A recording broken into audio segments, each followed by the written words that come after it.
Hi guys, আসসালামু আলাইকুম। Welcome back to my new video. তো আশা করি সবাই ভালো আছেন। আজকের ভিডিওর টাইটেল এবং থাম্বনেল দেখে বুঝেই গিয়েছেন যে আজকের ভিডিওটা কি নিয়ে হতে যাচ্ছে। তো সবাই কিন্তু আমরা এটিকে চিনি, অনেকে নাও চিনতে পারি। তো যাই হোক, এটা হচ্ছে কাসুন্দি।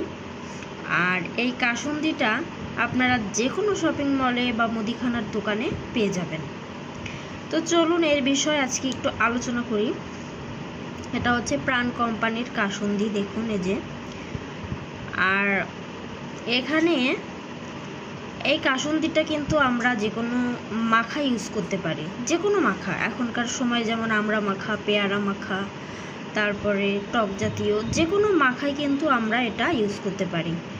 আর এর মূল্যটা অবশ্যই দেখতে পারতেছেন, মাত্র 65 টাকা। জাস্ট 65, মানে অনলি 65 টাকা। আর এটাই আপনারা পেয়ে যাবেন 285 গ্রাম।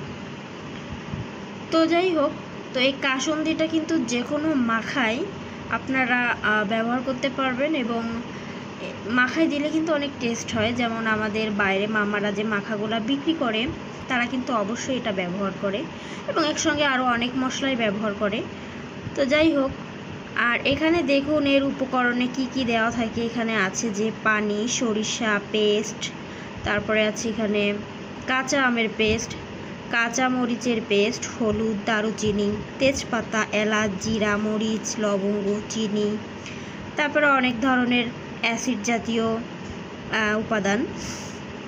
তো যাই হোক, তো এটা আমরা অনেকে কিন্তু ঘরেও তৈরি করতে পারি, হোমমেডভাবেও তৈরি করা যায়। তো দেখা যায় যে হোমমেডভাবে তৈরি করতে গেলে অনেক উপকরণ আমাদের হাতের কাছে থাকে না।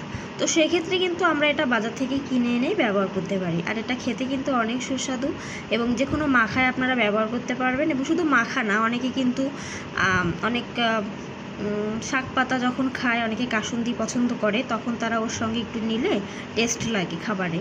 তো যাই হোক, তো আজকের ভিডিওটা এই পর্যন্তই। আশা করি আপনাদের কাছে ভালো লাগছে এবং যতদূর সম্ভব আপনাদের এই কাসুন্দি সম্পর্কে ধারণা দিছি।